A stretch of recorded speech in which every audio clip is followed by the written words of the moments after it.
దేవునికి మహిమ కలుగాక. ఇప్పుడు వచ్చిన సోదరులకు మరోసారి ప్రభు నామ ప్రభావం చేసిన పిల్లల చక్కని తరుణాన్ని ఆయన సన్నిధిలో గడపాలి, ఆయన మాటలు వినాలని ఆసక్తి కలిగి మరి ఆయన సన్నిధికి వచ్చిన వారందరికీ ప్రభు నామ ప్రభావం తెలియజేస్తున్నాం.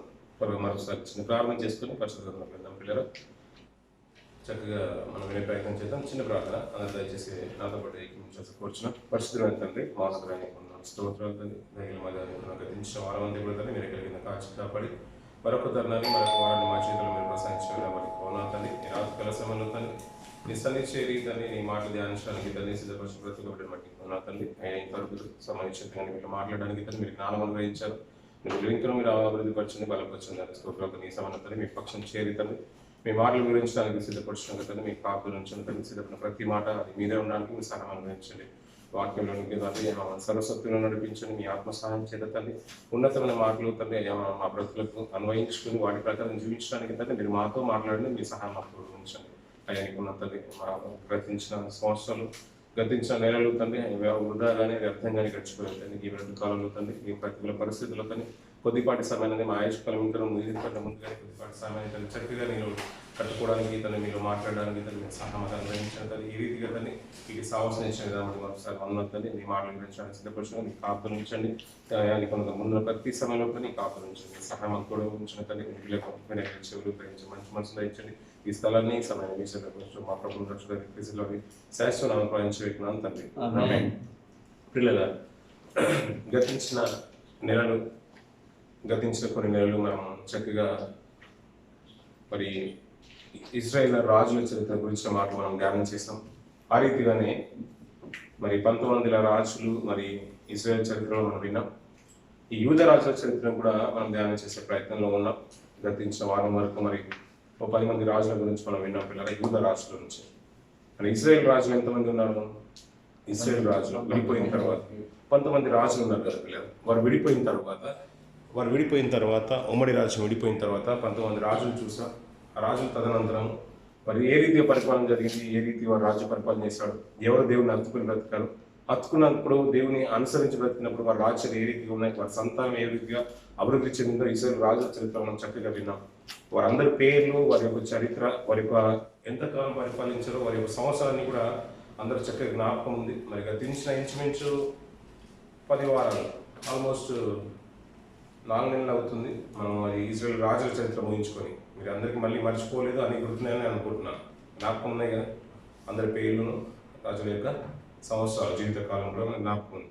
అలాగే యూద రాజుల చరిత్రను మనం జ్ఞాపకం చేసుకున్నాం. మొట్టమొదటి రాజు అయిన ఈ రెహబాము నుంచి మనం జ్ఞాపకం చేసుకుంటూ వస్తున్నాం. పిల్లలు రెహబాము పరిపాలించిన కాలము అతడు ఎన్ని సంవత్సరాలు?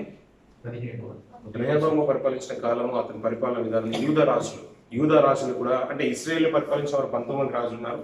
యూదాను పరిపాలించిన వారు 20 మంది రాజులు ఉన్నారు. అందులో ఒక రాణి కూడా ఉంది. అలా 20 మంది ఉన్నారు. వీరి చరిత్రను మనం ధ్యానం చేస్తున్నాం పిల్లలు. అంటే ఓవరాల్ గా చూస్తే ఉమ్మడి రాజ్యం ఒక్కటిగా ఉండేది. ఉమ్మడి రాజ్యం పరిపాలించిన వారు 3 రాజులు కనబడ్డారు మనకు. అది విడిపోయిన తర్వాత 2 రాజులుగా విడిపోయింది. దక్షిణ రాజ్యము, ఉత్తర రాజ్యం. ఉత్తర రాజ్యాన్ని ఏమో ఇజ్రాయేల్ రాజ్యంగా కూల్చబడ్డది, దక్షిణ రాజ్యం ఏమో యూద రాజ్యంగా కూల్చబడ్డది. ఏ రాజు వచ్చినా మోషే గారి కాలంలోనే దేవుడి వారికి కొన్ని నియమాలు ఇచ్చారు. ఏ రాజు వచ్చినా ఇజ్రాయేల్ నుంచే ఎన్నుకోబడాలి. రాజు కొన్ని లక్షణాలు ఇచ్చారు. అతను ఎక్కువ మంది భార్యలను చేసుకోకూడదు, ఎక్కువగా వెండి బంగారాలు సంపాదించకూడదు, గుర్రాల మీద ఎక్కువగా ఆధారపడకూడదు, మళ్ళీ తిరిగి ఐగుప్తుకు వెళ్ళకూడదు. ఒకటే ఒక నియమాలు ఇచ్చేసాడు. దేవుల్లో నిజంగా నీతిగా బ్రతికితే యాజకుల దగ్గర ఉండే ఆ ధర్మశాస్త్ర ప్రతిని, ఒక గ్రంథాన్ని రాజు దగ్గర ఉంచుకొని అంటే ఒక కాపీని రాజు దగ్గర ఉంచుకొని దాన్ని ప్రతి దినం లేఖనాన్ని ధ్యానించాలంట. అలా ధ్యానించి బ్రతికిన రాజులు చాలా అద్భుతంగా మనం చూసాం. అలా ఏ రీతి అయితే ధర్మశాస్త్రాన్ని అనుసరించి బ్రతికారో వారు ఉన్నతంగా బ్రతికారు. వారి రాజ్య పరిపాలన కూడా అభివృద్ధికి చెందింది. కానీ ఇజ్రాయేల్ రాజులో ఏ రాజును మనం చూడలేదు నీతిగా బ్రతికిన రాజులు. కానీ యూద రాజుల చరిత్రలో ఇంతవరకు మనం 10 మంది రాజుల గురించి విన్నాం కాబట్టి అందులో 4 మనం చూసాం. ఎవరెవరు చూసాము? నీతిగా బ్రతికిన రాజులు. ఆసాన్ని చూసాం, యెహోషాపాతుని చూసాం. ఆ తర్వాత ఎవరు వచ్చారు?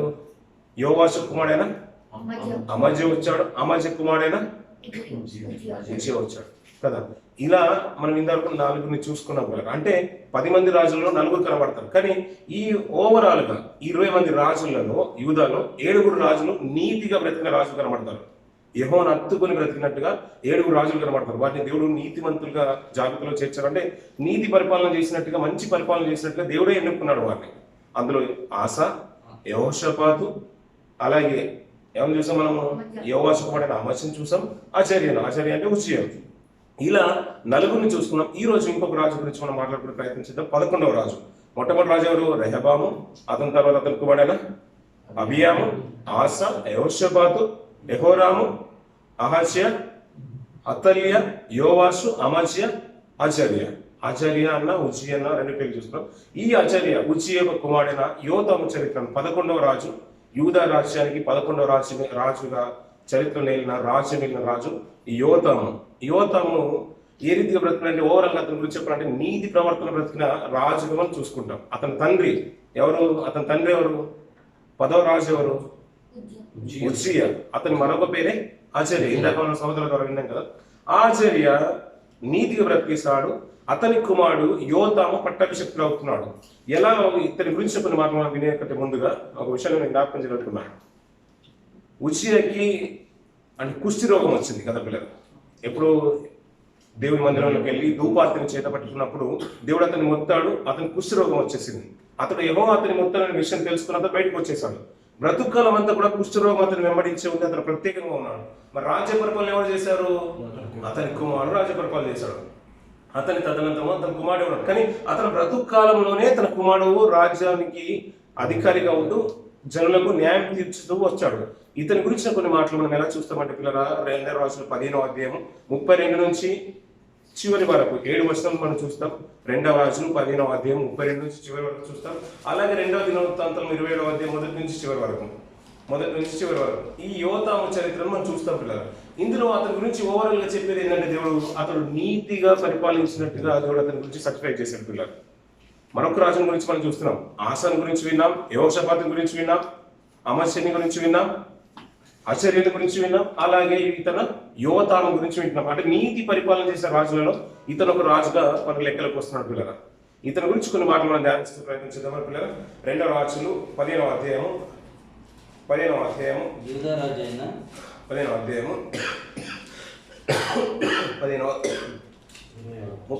నుంచి 2వ రాజులు 15వ అధ్యాయం 32వ వచనం నుంచి ఇజ్రాయేలు రాజును రెమల్య కుమారుడైన పెకాహు ఏలుబడిలో 2వ సంవత్సరమున యూదా రాజు అయిన ఉజ్జియా కుమారుడు యోతాము ఏలనారంభించాడు. సరిపోతుంది పిల్లలు. అక్కడ ఇశ్రాయేల్ ఒక రాజు ఉన్నాడంట. ఎవరున్నారంట? పెకాహు ఉన్నాడు పిల్లల. వారి చివరి కాలంలో తక్కువ కాలమే పరిపాలించారు. 19 రాజుల తదనంతరం అంటే ఎప్పుడు ఏహు కాలంలోనే దేవుడు వారిని ఏం చేసినట్టు ఇజ్రాయేల్ తగ్గన ఆరంభించేసాడంట. వారి ప్రభావం వారిలో ఉండట్లేదు. ఎందుకంటే దేవునికి అయిష్టకంగా బ్రతుకుతున్నారు ఇజ్రాయేల్. ఎప్పుడైతే తగ్గన ఆరంభించేసారో రాజులు ఒకరిని చంపుకొని ఒకరిని చంపి ఇంకొక రాజుగా వస్తున్నారు. అలా 9 వంశాలను మనం చూసాం.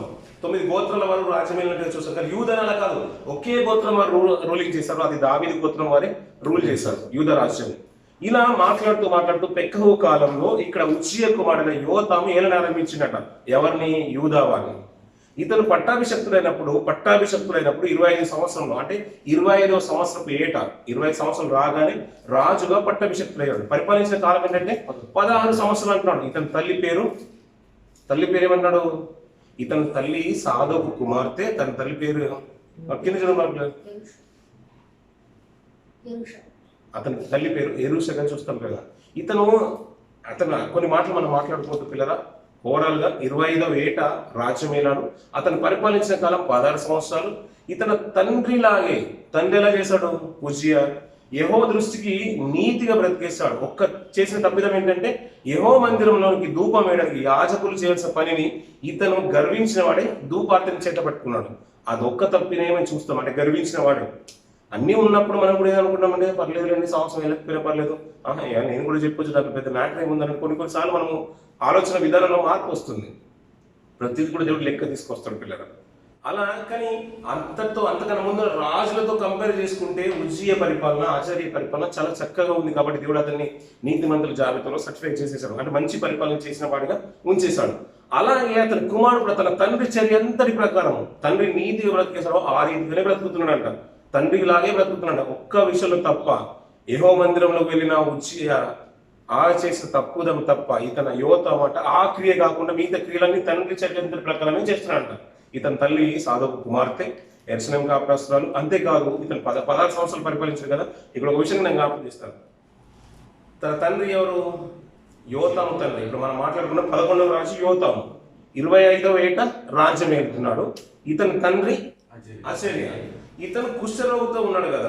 కుష్ఠరోగితో ఎప్పుడైతే అతని తండ్రి మొత్తబడ్డాడు, అతను చనిపోకన్నా ముందే ఇతను రాజ్యం వెళ్ళడానికి ముందుకు వచ్చేసాడు. చరిత్రకారులు ఏమంటారంటే అతను తండ్రి బ్రతుకున్నప్పుడు 10 సంవత్సరాలు రూల్ చేశాడంట.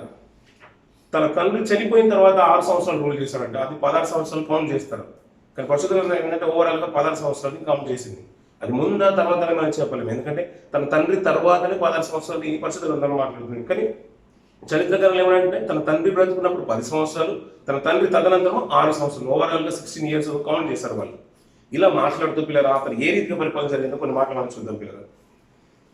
34వ వర్షం. ఇతడు యెహోవా దృష్టికి నీతిగా ప్రవర్తించి యోతాము యెహోవా దృష్టికి నీతిగా ప్రవర్తించి తన తండ్రి అయిన ఉజ్జియా చర్యను పూర్తిగా అనుసరించేసాడంట పిల్లలు. పూర్తిగా తన తండ్రి ఏ రీతిగా బ్రతకడో ఒక వచనం మనం చూద్దాం. పైన ఉన్న మాటలు అదే 15వ అధ్యాయంలో ఏ రీతిగా బ్రతకడో చూద్దాం పిల్లలు. అజర్య 4వ వచనం 3వ వచనం చూద్దాం.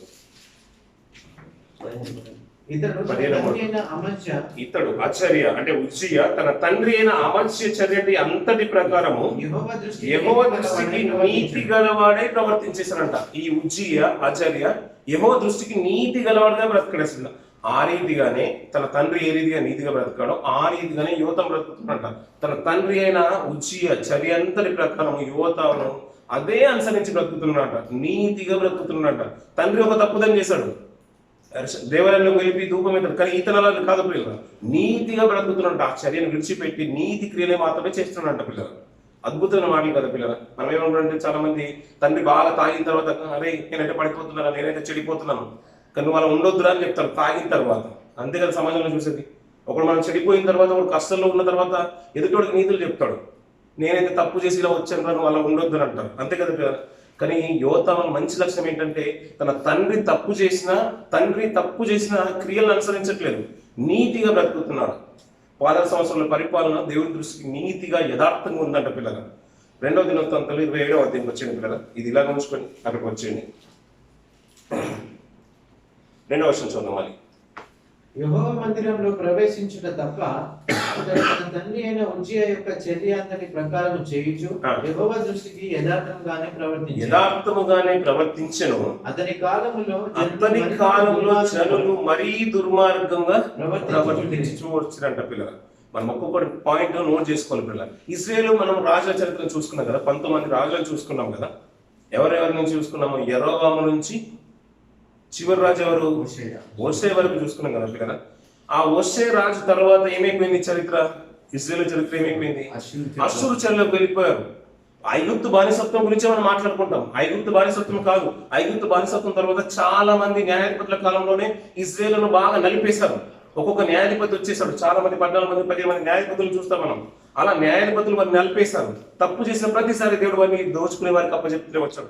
అంతేకాదు ఎప్పుడైతే రాజులు ప్రారంభమైందో, రాజుల చరిత్ర ప్రారంభమైందో, సమూయేలు కాలంలో సౌలు రాజుగా పట్టాభిషిక్తులు అయిపోయాడు. ఎవరైతే నీతిని అనుసరించి బ్రతకట్లేదో రాజులు, వారి కాలంలో కూడా వీరు ఇశ్రాయేలు ఒకరి కింద అనుభవపడుతున్నారు. అలా చివరికి ఉమ్మడి రాజ్యం విడిపోయిన తర్వాత 19 రాజులు ఇశ్రాయేలు చరిత్రలో 19 రాజుల తదనంతరము వీరి ఇశ్రాయేలు జనాంగము 10 గోత్రాలు ఒక అష్షూరు చెరలోకి వెళ్ళిపోయింది. అదే కదా చూసుకున్నాం కదా.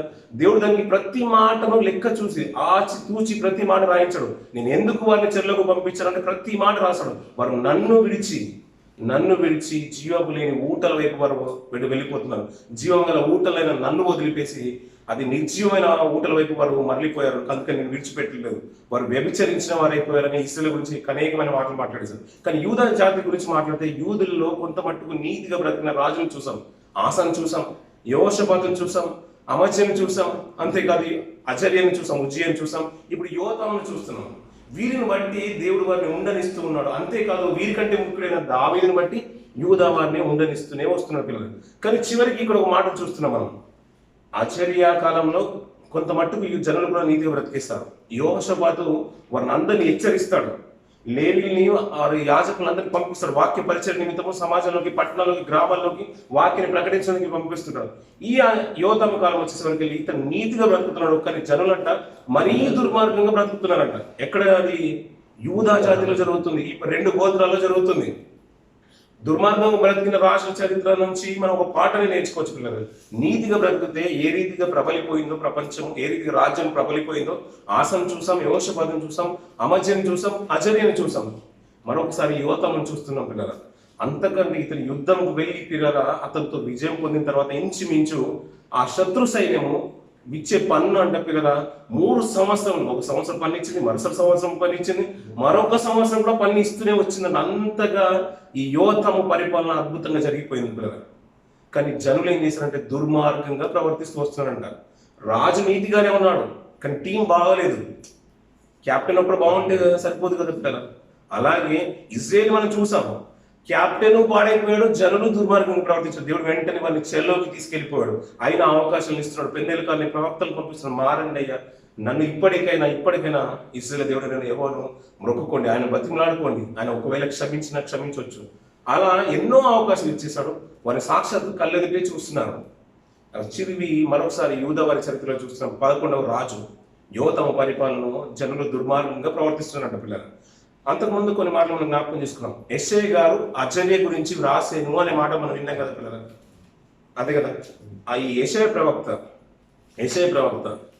ఈ తన తండ్రి అయిన అజర్య కాలంలోను, యోతాము కాలంలోను, హిజ్కియా గారి కాలంలోను ఉన్న ప్రవక్త పిల్లలు. అంతేకాదు అతని కాలంలో ఇంకొక ప్రవక్తను కూడా చూసుకున్నాం. జకర్యా గ్రంథం రాసిన జకర్యా కాదు, ఇంకొక జకర్యా ప్రవక్త కూడా అతని తండ్రి అయిన కాలంలో, అంటే అజర్య కాలంలో, ఉజ్జియా కాలంలో మనం చూసుకున్నాం. అంతేకాదు ఆమోసును కూడా చూసుకున్నాం, హోషేయ గారిని కూడా చూసుకున్నాం. అలాగే ఈ యోతాము గారి కాలంలో యెషయా గారు ఉన్నారు, మీకా గారు కూడా ఉన్నారు. మీకా గ్రంథం రాస్తారు చూసారా పిల్లల. మీకా గ్రంథం మనం ఎప్పుడైనా కానీ మనం బిగినింగ్ నుంచి వస్తున్నాం కదా, రాజుల చరిత్ర నుంచి వస్తున్నాం. రాజులు ఎక్కడ ప్రారంభమైంది? రాజుల చరిత్ర ఏ గ్రంథంలో చాలైంది మనకు? రాజుల చరిత్ర ఏ గ్రంథంలో స్టార్ట్ అయింది? సమూయేలు గ్రంథంలో స్టార్ట్ అయింది.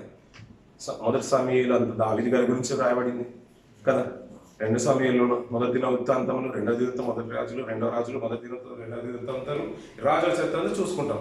ఈ రాజుల చరిత్ర మనం చదువుతున్నప్పుడు కొన్ని ప్రవక్తలు రాసిన గ్రంథాలు కూడా మనం చూసుకోవాలి. ఇలా ఈ సందర్భాన్ని బట్టి మనం జ్ఞాపకం చేసుకుంటే యోతాము చరిత్ర, అజర్య చరిత్ర అంటే తన తండ్రి అయిన చరిత్రను మనం జ్ఞాపకం చేసుకున్నప్పుడు యెషయా గ్రంథము, ఆమోసు గ్రంథము, మీకా గ్రంథము, హోషేయ గ్రంథం ఇలా చదువుతూ ఉంటే వీటితో పాటు మనకు అద్భుతమైన విషయాలు మనకు అర్థమవుతుంటాయి. రాజుల చరిత్ర మాట్లాడేశాడు అక్కడ. 2వ రాజులు 10వ అధ్యాయంలో 32 నుంచి చివరి వరకు అక్కడ 7 వచనాల్లో అతని చరిత్ర చెప్పేశాడు. ఎవరి గురించి? యోతాము చరిత్ర గురించి. ఇక్కడ 2వ దినవృత్తాంతం 27వ అధ్యాయం 8-9 వచనాల్లో అతని చరిత్ర మొత్తం రాసేశాడు. ఇతను నీతిగా బ్రతికేశాడు, జనులు దుర్మార్గంగా బ్రతికేశాడు అని. కానీ జనులు ఏ రీతిగా దుర్మార్గంగా బ్రతికారో యెషయా గ్రంథం చదవాలి, అంతేకాదు మీకా గ్రంథం చదవాలి, హోషేయ గ్రంథం కూడా మనం చదవాలి పిల్లలు. ఆమోసులు కూడా కొన్ని మాటలు మాట్లాడతారు పిల్లలు. వీళ్ళు ఎలా బ్రతికరసంటే సాక్షాత్తు ఇశ్రాయేలు దేవుడైన యెహోవాని విడిచిపెట్టి వ్యభిచరించేస్తున్నారు. ఉన్నత స్థలాలను విడిచిపెట్టట్లేదు. ఇంకా అంటే పీఠాల మీద, బలిపీఠాల మీద, ఉన్నత స్థానాల మీద బలులు అర్పిస్తూనే ఉన్నారు. సాక్షాత్తు ఇశ్రాయేలు దేవుడైన యెహోవాని విడిచిపెట్టి దుర్మార్గంగా వ్యభిచరిస్తున్నారు. వ్యభిచారం అంటే దేవుణ్ణి విడిచిపెట్టి వేరే వాళ్ళని ఆశ్రయించిన వ్యభిచారంగానే దేవుడు దాంట్లో కొన్ని సందర్భాల్లో పొందుపరిచేశాడు పిల్లలు. మచ్చుకు కొన్ని మాటలు మనం జ్ఞాపకం చేస్తున్నాం. ఈ ప్రవక్త అంటే యోతాము ఎవరెవరి కాలంలో ఉన్నాడో చూద్దాం పిల్లలు. యెషయా గ్రంథం చూద్దాం, 1వ అధ్యాయం 1వ వచనం. అలాగే హోషేయ గ్రంథం, మీకా గ్రంథం చూద్దాం పిల్లలు కొన్ని మాటలు. యెషయా గ్రంథం 1వ అధ్యాయం 1వ వచనం తీసారా? ఉజ్జియా ఎవరు? కదా గత వారంలో మనం జ్ఞాపకం చేసిన 10వ రాజు అజర్య అనే పేరుగా చూస్తున్నాం కదా. ఆ రాజుల కాలంలో కూడా యెషయా ఉన్నాడు. ఎప్పుడైతే ఉజ్జియా చనిపోయాడో యెషయా గారి యొక్క ప్రవచనాలు స్టార్ట్ అయిపోయాయి. ఉజ్జియా మరణంతోనే యెషయా గారి యొక్క ప్రవచనాలు స్టార్ట్ అయిపోతున్నాయి. అతని తర్వాత యోతాము కూడా ఉన్నాడంట. ఎవరి పరిపాలన కాలంలో? యెషయా గారు అంటే ప్రవక్తగా ఉన్న కాలంలో యోతాము గారు కూడా ఉంటున్నారు. చాలా మంది చూసారా పిల్లల? దానియేలు గారిని మనం చూస్తాం. దానియేలు గారు నెబుకద్నెజర్ కాలంలో కూడా ఉంటారు. అతని కుమారుడని ప్రస్తావిస్తాడు. ఆ మధ్యలో కూడా కొంతమంది రాజులు వస్తారు, అతని అల్లుళ్ళు వస్తారు. అతని తర్వాత నెబుకద్నెజర్ తర్వాత ఎవరు వస్తారు? బెల్షాజర్ వస్తాడు. అంతేకాదు మాదీలో వస్తారు, పారసీకుల కాలంలో కూడా దానియేలు గారు ఉంటారు.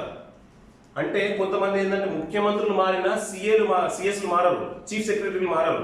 అంటే వారి కాలంలో కూడా ఉంటారు. గతించిన సంవత్సరం ఉన్న ఉమ్మడి రాష్ట్రము ఆంధ్రప్రదేశ్ తెలంగాణ కలిసినప్పుడు రాజశేఖర గారి కాలంలో ఉన్న సిఎస్లు ఉన్నారు, చంద్రబాబు గారి కాలంలో ఉన్న కూడా సిఎస్లు ఉన్నారు. కొంతమంది మాదేంద్ర ప్రభుత్వాలు మారుతున్నప్పుడు చీఫ్ సెక్రటరీస్ కూడా మార్చుకుంటారు. ఇలాగే దానియేలు గారు ప్రవక్తగా ఉన్న కాలంలో నెబుకద్నెజర్ ఉన్నారు, బెల్షజర్ ఉన్నాడు, అంతేకాదు బాదిల రాజులు ఉన్నారు, అంతేకాదు పారసీకుల రాజు అయిన కోరేషు కాలం వరకు అతను బ్రతికినట్టుగా మనం చూస్తాం పిల్లలు. అలాగే యోతం గారి పాలనలో కూడా యెషయా గారు ఉన్నారు, ఉజ్జియా గారు చనిపోయిన తర్వాత కూడా యెషయా గారు ఉన్నారు. ఇంకా మాట్లాడుతూ హిజ్కియా గారి ఆహాజును హిజ్కియా గారి కాలంలో కూడా యెషయా ఉన్నాడు. ఇతని ప్రవచనం ఎప్పుడు స్టార్ట్ అయిపోయినంటే 6వ అధ్యాయంలో మొదటి వచనం చూస్తాం పిల్లలు. 6వ అధ్యాయం మొదటి వచనం. రాజైన ఉజ్జియా మృతి నొందిన సంవత్సరమున సరిపోతుంది. మృతి నొందిన సంవత్సరం అతనికి దర్శనం కలిగింది పిల్లలు. ఎవరంట? ఉజ్జియా మృతి నొందిన తర్వాత. ఉజ్జియా మృతి నొందగానే ఎవరు పరిపాలనకు వచ్చేసారు? ఉజ్జియా మృతి నొందిన తర్వాత ఎవరు పరిపాలనకు వచ్చేసారు? యోతం వచ్చారు. ఈ రోజు మనం మాట్లాడుకున్న రాజు 11వ రాజు.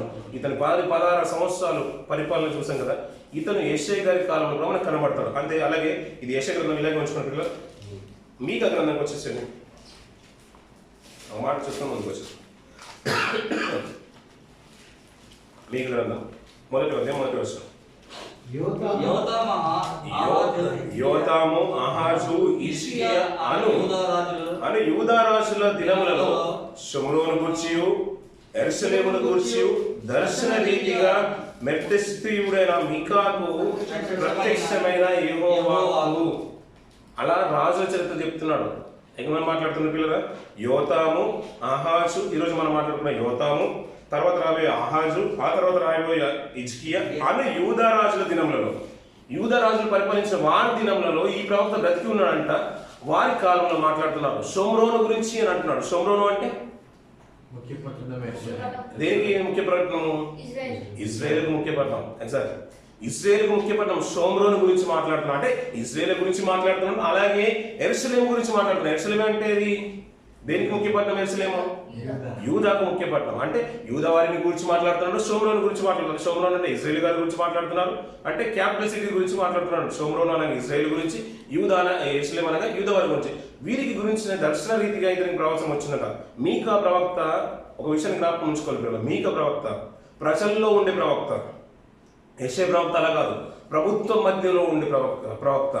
క్యాపిటల్ సిటీ అనుకున్న, సపోజ్ ఢిల్లీ క్యాపిటల్ అనుకున్నాం కదా, అక్కడ ఉంటున్నాడు ఇతను. ఎవరు? యెషయా గారు.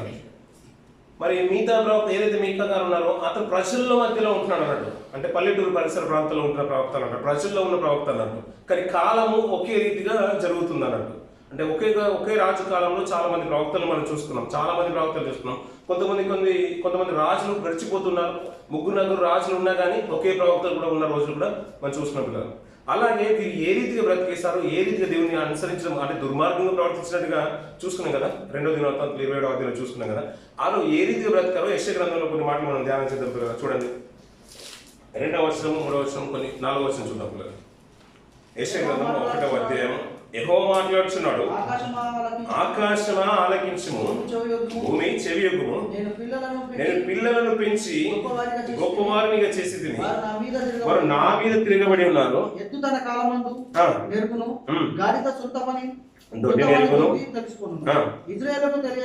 తెలివి లేదు, నా జనులు యోచింపరు. పాపిష్టి జనమా, దోషభరితమైన ప్రజలారా, దుష్ట సంతానమా, చెరుపు చేయు పిల్లలారా, మీకు శ్రమ. మీరు యెహోవాను విసర్జించినారు, ఇశ్రాయేలు యొక్క పరిశుద్ధ దేవుని దూషించారు, ఆయన విడిచి తొలగి ఉన్నారు. మనం కొన్ని మాటలు అద్భుతంగా మాట్లాడుతున్నారు పిల్లలు. ఇవన్నీ కూడా మాట్లాడితే అసలు మీరు ఇలాంటి బలులు అర్పిస్తున్నారు, దుర్మార్గంగా బ్రతుకుతున్నారు, వ్యభిచరిస్తున్నారు, అయినను నా సన్నిధికి నేను రమ్మంట వాడేవాడు, నా సన్నిధికి నిన్ను త్రొక్కమన్నది ఎవరు అని మాట్లాడుతుంది. ఇంకా చూడండి పిల్లలు, ఆమోసు గ్రంథంకి వచ్చింది పిల్లలు. హోషేయ గ్రంథం చూద్దాం. ఆమోస్ అలాగే ఉంచండి. హోషేయ గ్రంథంకి వచ్చింది పిల్లలు. హోషేయ గ్రంథం 1వ వచనం 2వ వచనం చూద్దాం పిల్లలు. మొదట యెహోవా 745 పేజీ. హోషేయ గ్రంథము 1వ అధ్యాయం 1వ వచనం, 1, 2వ వచనం. ఉజ్జియా మనం ఇంతకుముందు యోతాము యొక్క తండ్రి చనిపోయిన రాజు. ఆ తర్వాత యోతాము, అహాజు, హిజ్కియా అనే యూదా రాజుల దినములలోను యెహోయాషు కుమారుడైన ఈ యెరొబాము ఎవరు? యెరొబాము 2 అంటే ఇద్దరు యెరొబామును చూసాం. మొట్టమొదటి రాజు యెరొబామును చూసుకున్నాం. తర్వాత ఏహు గారి యొక్క సంతానంలో వచ్చిన యెరొబామును కూడా చూసుకున్నాం. ఆ యెరొబాము ఇశ్రాయేలు రాజుల దినములలోను బేయేరు కుమారుడైన హోషేయకు ప్రత్యక్షమైన యెహోవాకు ఏ రీతిగా ప్రత్యక్షమైంది, ఎవరెవరి కాలంలో ఉందో అది పైన మాట్లాడేశారు కదా. ఇశ్రాయేలు యూదులు ఏ రీతిగా బ్రతుకుతున్నారో కింద 2వ వచనం చూడండి పిల్లలు. మొదట యెహోవా హోషేయ ద్వారా ఈ మాట సెలవిచ్చెను, జనులు యెహోవాను విసర్జించి బహుగా వ్యభిచరించుచున్నారంట. పిల్లలు యెహోవాను విసర్జిస్తున్నారంట. రాజు ఒక్కడు ఎలా ఉన్నాడు? మనం ద్వితీయోపదేశకాండం 20వ అధ్యాయంలో చూసుకున్నాం. రాజు ఏ రీతిగా ఉన్నాడు? యథార్థవంతుడుగా ఉన్నాడు. కానీ జనులు ఏమైపోయారంట? మరీ దుర్మార్గులు అయిపోయారంట. అలా ఎలా మాట్లాడుతున్నారంటే మనం యెషయా గ్రంథము, హోషేయ గ్రంథము, ఆమోసు, మీకా గ్రంథం చదువుతూ ఉంటే మనకి ఈ రాజులతో పాటు ఆ చరిత్ర కూడా మనకు అర్థమవుతుంది. ఇవేంటంటే పిల్లల వీరు చెరలోకి వెళ్ళకంటే ముందు రాయబడిన పుస్తకాలు. హోషేయ, యెషయా, మీకా, ఆమోసు ఇవి చెరలో కంటే ముందు అంటే రాజుల చరిత్రతో పాటు ప్రవక్తలు రాసే గ్రంథాలు. చెరలోకి వెళ్ళిపోయారు అంటే అశ్షూరు చెరకు కొంతమంది వెళ్ళిపోయారు. తర్వాత వీరేం చేశారు? యూదులు బబులోను చెరలోకి వెళ్ళిపోతారు. వీరందరూ కలిసి బబులోను చెరలోకి వెళ్ళిపోతారు. అప్పుడు రాయబడిన పుస్తకాలు ఉన్నాయి. అంటే చెర కంటే ముందు స్టార్ట్ అయింది పుస్తకం, ఇర్మియా పుస్తకం స్టార్ట్ అవుతుంది. చెరలోకి వెళ్ళిన తర్వాత దానియేలు గ్రంథం రాయబడింది, హెజ్కేలు గ్రంథం రాయబడింది. చెర తర్వాత చెరలో నుంచి బయటకు వచ్చిన తర్వాత 70 సంవత్సరాలు చెరలో ఉండి బయటకు వచ్చిన తర్వాత మరికొన్ని పుస్తకాలు రాయబడ్డాయి. ఇజ్రాయెల్ గ్రంథము, నెహెమ్యా గ్రంథము, జకర్యా గ్రంథం, మాలకి గ్రంథం. ఇలా ఈ పుస్తకాలు మనం డివైడ్ చేసుకుంటాం ఈజీగా మనకు అర్థమవుతుంది. అంటే రాజులు మనం ఏదైతే రాజుల గురించి మాట్లాడుకుంటామో ఇజ్రాయేల్ 19 మంది రాజులు, యూదులు 20 మంది రాజులు. వీరితో పాటు మనం చదవాల్సిన గ్రంథాలు యెషయా గ్రంథము, మీకా గ్రంథము, హోషేయ గ్రంథము, ఆమోసు గ్రంథము. ఈ చరిత్రతో పాటు మనం చదువుకుంటే చక్కగా మనకు అర్థమవుతుంది. వీరు ఒక్కసారి చెరలోకి వెళ్ళిపోయిన తర్వాత అప్పుడు ఇర్మియా గారు ప్రత్యక్ష సాక్షిగా ఉంటాడు. బబులోను చెరలోకి వెళ్ళిపోతున్నప్పుడు అలా ముందు మాట్లాడుతూ ఉంటాడు. వెళ్ళిపోయిన తర్వాత కూడా ఆయన కొన్ని మాటలు మాట్లాడేశాడు. అలా చెరలోకి అందరూ వెళ్ళిపోయిన తర్వాత రాయబడిన గ్రంథాల్లో దానియేలు గ్రంథం, హెజ్కేలు గ్రంథం మనం ఎక్కువగా ప్రాముఖ్యంగా చూస్తాం. చెర నుంచి బయటకు వచ్చిన తర్వాత కూడా కొన్ని పుస్తకాలు అలా మనం డివైడ్ చేసామనుకోండి ఈజీగా మనకు అర్థమవుతుంది. అంటే ఖండాలు వేరైపోయాయి, కావ్య గ్రంథాలు వేరేగా ఉన్నాయి, ఇలా చరిత్ర గ్రంథాలు కొన్ని వేరేగా ఉన్నాయి.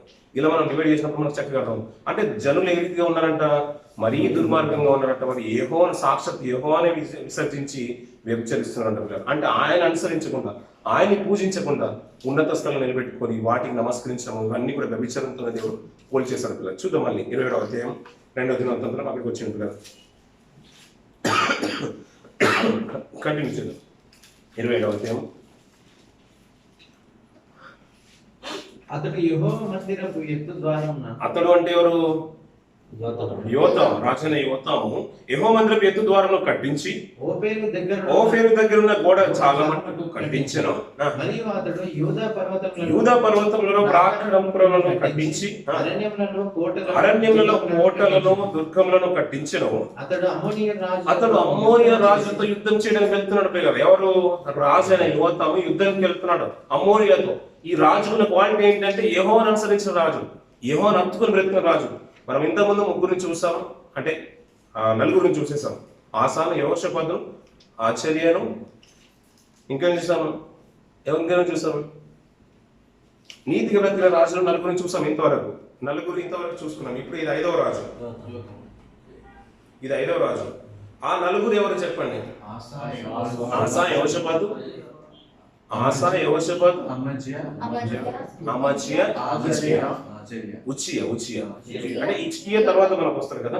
అంటే ఓవరాల్ గా నీతిగా బ్రతికిన రాజులు యూదాలో 7 ఉన్నారు. అందులో ఈ రోజు మనం మాట్లాడుకుంటున్న 5వ రాజు. అంటే క్రమ ప్రకారంగా మనం మాట్లాడుకుంటాం కాబట్టి 5వ రాజు గురించి మాట్లాడతాం. ఇతని తర్వాత వచ్చిన వారు ఇంకిద్దరు కనబడతారు మనకి. హిజ్కియా కనబడతారు, తర్వాత హోషేయ కనబడతారు. అంటే ఈ నీతిగా బ్రతికిన రాజుల్లో ఇతను ఆ యోతాము దేవుని హత్తుకుని బ్రతికిన రాజు. ఇతను యుద్ధానికి వెళ్తున్నాడు. యుద్ధానికి వెళ్ళినప్పుడు ఏ రీతిగా జరుగుతుంది చూడండి. అతడు అమ్మోనియా రాజుతో యుద్ధం చేసి జయించెను గనుక అమ్మోనీయులు ఆ సంవత్సరం అతనికి 200 మణుగుల వెండిని, 10,000 కోలల గోధుమలను, 10,000 కోలల యావలను ఇచ్చింది. ఈ ప్రకారం అమ్మోనీయులు మరు సంవత్సరమును 3వ సంవత్సరము అతనికి చెల్లించుతూ వచ్చారంట పిల్లలు. ఒకసారి రాజ్యం జయింపబడిన తర్వాత పన్ను కట్టాల్సిందే. కదా పిల్లలు. ఆ రీతిగా ఒక సంవత్సరం ఇచ్చేసారంట. ఆ మరొక సంవత్సరం కూడా ఈ యోతం యొక్క పరిపాలన అంటే ఇతని ప్రబలంగా ఉంది, అంటే బాగా వ్యాపించి ఉంది, బలంగా ఉంది రాజు. మరొక సంవత్సరం ఇచ్చేసాడు. అలాగే 3వ సంవత్సరం కూడా పన్ను ఇవ్వాల్సిన పరిస్థితి వచ్చింది, ఎందుకంటే అంతలా బ్రతుకుతున్నాడు కాబట్టి. ఇంకా మాట చూడండి పిల్లలు, ఇలా కూడా యోతాము తన దేవుడైన యెహోవా దృష్టికి యథార్థంగా ప్రవర్తించి బలపరచబడిను అంటున్నాడు పిల్లలు. అద్భుత రీతిగా దేశంలో అభివృద్ధి పదంలో నడిపిస్తున్నాడు పిల్లలు. రాజు నీతిగా బ్రతుకుతున్నాడు, కానీ జనులు వ్యభిచారించి దేవునికి దూరం అయిపోతున్నారు పిల్లలు. ఇక్కడ నుంచి మనం మెల్లిమెల్లిగా చూసుకుంటాం పిల్లలు. నీతిమంతులు చాలా మందిని చూసుకున్నాం, అంతకుముందు బ్రతికిన రాజులు మనం చూసుకున్నాం కదా పిల్లలు. అలా 4ని చూసుకున్నాం, ఇది 5వ రాజుగా చూసుకున్నాం. అంతకంటే ముందుగా నీతిగా బ్రతికిన రాజు ఎవరున్నారు? దావీదు ఉన్నాడు కదా పిల్లలు. దావీదు ఉన్నాడు. ఇశ్రాయేలు కూడా అదే మాట అంటాడు కదా, దావీదు నిమిత్తము వాడిని ఉండనిచ్చాను, నశింపజేయడం మాత్రం అంటాడు కదా. ఈ దావీదు నిమిత్తము 2 గోత్రాలు ఇచ్చేసాడు కదా. అందులో 5 నీతిమంతుల రాజుల గురించి మనం ఈ రోజు వరకు మనం విన్నాం. ఈ రాజుకున్న లక్ష్యం ఏంటంటే యెహోవా నీతిగా అనుసరించి బ్రతుకుతున్నాడు. తండ్రి తప్పు చేసినా తప్పు చేయలేదు, కానీ తండ్రి ఏదైతే మంచి కార్యం చేశాడో అదే అనుసరించి బ్రతుకుతున్నాడు. రాజ్యంలో ఏదైతే అవసరమో తండ్రి వ్యవసాయం దృష్టి పెట్టాడు, ఇతను గురుజులు కట్టించాడు, దుర్గములు నిర్మించాడు, అరణ్యంలో ఏదైతే అవసరమో వాటిని నిలబెడుతున్నాడు. కానీ జనులు దుర్మార్గంగా ప్రవర్తిస్తున్నాడు. అతని కాలంలోనే చివరి కాలంలో దేవుడు ఏం చేశాడంటే శత్రు సైన్యాన్ని లేపడం ప్రారంభించేశాడు పిల్లలు. మరి చెరలోకి వెళ్ళాలంటే దేవుడు పక్కబందిగా ప్లాన్ వేస్తారు కదా పిల్లలు. ఆయన చక్రం తిప్పగా, ఆయన నిలబెట్టగా, ఆయన ఏదైనా నిలబెట్టినప్పుడు దాన్ని వ్యతిరేకించి కూల్చేవాడు ఎవడు ఉన్నాడు కదా. అలా ఏ రీతిగా అయితే జనులు దేవుని విసర్జించి అన్యాయంగా దుర్మార్గంగా ఎదుటి వారి బలులను అర్పిస్తున్నారో, బయలుదేవతలను ఆశ్రయిస్తున్నారో, దుర్గములు కట్టుకుంటున్నారో, వాటి వైపు వెళ్తున్నప్పుడు వెంటనే శత్రువులను దేవుడు లేపుతున్నాడు. ఈ రాజుగారి కాలంలో బాగానే ఉంది, అమోని మీద యుద్ధం చేశాడు, అతన్ని జయించేశాడు, శత్రువరము 16 సంవత్సరాల పరిపాలన అద్భుతంగా బ్రతికేశాడు. కానీ జనులు దుర్మార్గంగా ప్రవర్తిస్తున్నాడు. అందుకని దేవుడు ఏం చేశాడంటే శత్రువుని లేపుతున్నాడు. అంతేకాకుండా ఇశ్రాయేల్ సైన్యం కూడా లేపుతున్నాడు. ఎవరి మీదకి? యూదా వారి మీదకి. ఆ మాటలు మనం 2 రాజులు 15వ అధ్యాయంలో చూస్తాం పిల్లలు. చూడండి 37-30 రాష్ట్రం చూద్దాం పిల్లలు. 37వ అధ్యాయం 15వ అధ్యాయం 37వ వచనం.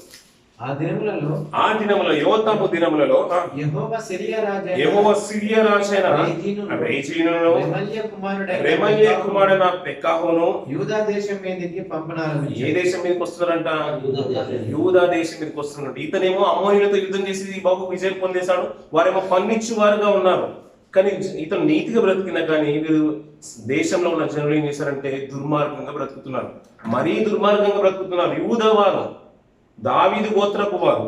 మన 10 గోత్రాల గురించి మనం దుర్మార్గంగా విన్నాం, కానీ సాక్షాత్తు దావీదు గోత్రం నుంచి వచ్చిన ఈ యూదా వారి 2 గోత్రాల వారు, బెన్యామీను గోత్రంలో ఎవరెవరు పిల్లలు? ఈ 2 గోత్రాలు బెన్యామీను గోత్రం. ఈ 2 గోత్రాలు కలిపి యూదా గోత్రంగా పిలవబడింది కదా. ఈ గోత్రం వారు కూడా మరీ దుర్మార్గంగా ప్రవర్తించడం అవలంబించుకుంటున్నారంట పిల్లలు. అందుకని వీరిని తగ్గన ఆరంభించడానికి దేవుడు శత్రువులు లేపుతున్నాడంట.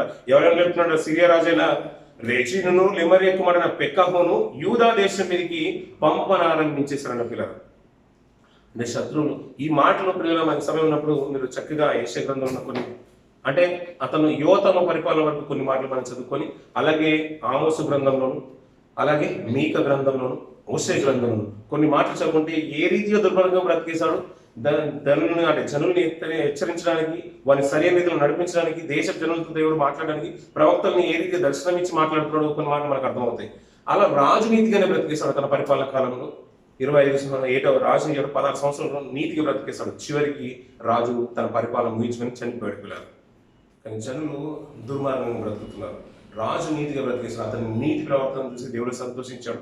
ఆయన గురించి దేవుడు రాయించిన మాటలు ఏంటంటే కొన్ని మాటలను రాయించాడు. 15వ అధ్యాయంలో 32 నుంచి చివరి వరకు చూసుకున్నాం. అలాగే 27వ అధ్యాయం మొదటి నుంచి చివరి వరకు చూసుకున్నాం. 9 వర్షాలు అక్కడ చూసుకుంటాం, 8 వర్షాలు ఇక్కడ చూసుకుంటాం. చిన్నగా మాట్లాడేశారు, కానీ అతని పరిపాలన చాలా అద్భుతంగా ఉంది పిల్లలు. కొంతమంది యరొబాము గురించి చూసుకున్నాం మనం. ఇశ్రాయేలు రాజుని యరొబాము గురించి కొన్ని అధ్యాయాలు రాయబడ్డాయి అతని గురించి, కానీ దుర్మార్గమైన పాలన కనిపించింది. అంతేందుకు పిల్లల, రెహబాము గురించి కొన్ని మాటలు ఎక్కువగా చూసుకుంటాం, అబియాము గురించి ఎక్కువగా చూసుకుంటాం, అతల్లి గురించి కొన్ని మాటలు చూసుకుంటాం, యోవాషు గురించి ఎక్కువగా మనం చూసుకుంటాం. అతని కాలంలో ప్రవక్త కూడా యెహోయాదా యాజకుడు సైతం అతనికి సపోర్టివ్గా ఉంటాడు, కానీ అయినప్పటికీ దుర్మార్గమైన పరిపాలన జరిగించినట్టుగా దేవుడి నుంచి తొలగిపోయినట్టుగా చూసుకుంటాం. కానీ కొన్ని మాటలు రాయబడిన దేవునికి అనుసారంగా తన బ్రతుకాలంలో ఓవరాల్గా 41 సంవత్సరాలు బ్రతికేస్తాడు. అంతే కదా పిల్లలు, 41 సంవత్సరాలు. 25 ఏళ్ళ రాజు అయ్యాడు, 16 సంవత్సరాలు పరిపాలించాడు. 41 సంవత్సరాలు. తక్కువ వయసులోనే బ్రతికేస్తారు, కానీ నీతిగా బ్రతికేసి తన దేవుని చిత్తాన్ని నెరవేర్చి తన రాజ్య పరిపాలన ముగించుకున్నాడు పిల్లలు. అలా మంచి రాజుగా పేరు పొంది తన బ్రతుకాలను ముగించుకున్నాడు. చివరికి ఏమైపోయింది, అతను చనిపోయిన తర్వాత తన పితరుల యొద్ద సమాధి యొద్ద పాతి పెట్టబడ్డాడు. యెరూషలేము రాజు సమాధి యొద్ద పాతి పెట్టబడ్డాడు పిల్లలు. మంచి రాజు పిల్లలు. మనకు కూడా మన బ్రతుకాలను 30-40 సంవత్సరాలు, ఆల్మోస్ట్ 25 సంవత్సరాలు, 26 సంవత్సరాలు, 30 సంవత్సరాలు, 35 సంవత్సరాల వరకు మనం వచ్చేసాం పిల్లలు. మన బ్రతుకాలం ఎప్పుడు ముగిసిపోతుందో తెలియదు పిల్లలు. మన ఈ ఆపత్కాల పరిస్థితుల్లో, ఈ ప్రతికూల పరిస్థితుల్లో, ఈ కరోనా కాలంలో, ఈ పాండమిక్ సిచ్యువేషన్లో మనం ఎంతవరకు బ్రతుకుతామో మనం ఎవరు కూడా గ్యారంటీ ఇవ్వరు. కానీ మన బ్రతుకు కాలంలో దేవునికి ఇష్టానుసారంగా బ్రతుకుదాం. ఆయన చిత్తాన్ని నెరవేర్చి బ్రతకడానికి మనం ప్రయత్నించడం. యథార్థంగా బ్రతుకు అని ఏం చేస్తారట, ఆయన వర్ధిల్ల చేయను అని అన్నారు. అతను మనం అమర్చని చూసుకున్నాం, అతని తర్వాత ఆశ్చర్యాన్ని చూసుకున్నాం. అతని సంతానం అభివృద్ధి చెందుతుంట, తన తరాను పిల్లలు అభివృద్ధి చెందుతున్నాడు. ఆశ్చర్య నీతి బ్రతికేస్తాడు, అంటే ఉజ్జయ నీతి బ్రతికేస్తాడు. తన కుమారుడు అదే అనుసరించి బ్రతికేస్తాడు. అంటే తండ్రి నీతి బ్రతకడం బట్టి తన కుమారుడు అదే లక్షణాలు అవలంబించుకున్నాడు పిల్లలు. అతను నీతిగా బ్రతికేశాడు, నీతి జనాలకి మంచి పరిపాలన అందించేశాడు. కానీ జనులు తప్పుతో నడుచుకుంటున్నారు. వారిని హెచ్చరించడానికి, దేశానికి తగ్గన అవలంబించడానికి శత్రు సైన్యాన్ని దేవుడు లేపుతున్నాడు పిల్లలు. ఒకవేళ మనం కూడా నీతి రాజులు మన ముందున్నారు, దుర్మార్గపు రాజులు కూడా మన ముందున్నారు పిల్లలు. ఏ రాజు ఏ రీతిగా బ్రతికినాడో మన చరిత్ర అన్ని కూడా మనం చూసుకుంటున్నాం. అంటే నీతిగా బ్రతికితే దేవుడు సంతానాన్ని కూడా సైతం అభివృద్ధి పొందించినట్టుగా చూసుకున్నాం. వారి సంతానాన్ని కూడా 4 తరాల వరకు సింహాసనం ఇచ్చినట్టుగా కూడా చూసుకున్నాం. కొన్ని మంచి క్రియలు చేసినట్టయితే, కొంత మట్టుకు నీతి బ్రతికితేనే ఏమును మరి 4 తరాల వరకు దేవుడు ఆశ్రయించినట్టుగా చూసుకున్నాం. మరీ పూర్తి ఆయుష్కాలం అంతా కూడా దేవునికి ఇష్టానుసారంగా బ్రతికితే తన కుటుంబాన్ని దేవుడు విడిచిపెట్టేవాడు కాదు కదా పిల్లలు. మనం రాజ్యం గురించి మాట్లాడుకున్నాం, కానీ దేవుడు వారి కుటుంబాన్ని విడిచిపెట్టాడు కదా పిల్లలు. ఆశ్చర్య వారి కుటుంబం ఏ రీతి బ్రతికింది. యోతాము తన తర్వాత తన కుమారుడు కానీ, తన భార్య, పిల్లలు కానీ దేవుడు వారి సంతానాన్ని అభివృద్ధి పొందిస్తాడు. తన దేశం తప్పుదోవలో పడిపోయినా కానీ వారి కుటుంబాన్ని దేవుడు విడిచిపెట్టేవాడు కాదు, మాత్రం అన్యాసుడు కాదు పిల్లలు. మనం కూడా మన ఆయుష్కాలంలో నీతిగా బ్రతుకుతాం. మన కళ్ళెదురుగా ఉన్నారు నీతిమంతుల రాజులు ఉన్నారు, అనీతిమంతుల రాజులు ఉన్నారు. ఎవరిని చూసుకొని ఏ పాట నేర్చుకోలో చక్కగా మన వాక్యాన్ని ధ్యానించే ప్రయత్నం చేద్దాం పిల్లలు. ఈ కొద్ది మాటలు దేవుడు దీనికి ఆశ్రయించిందాక అందరూ నేర్చుకున్నప్పుడు ప్రార్థన చేసుకున్నాం.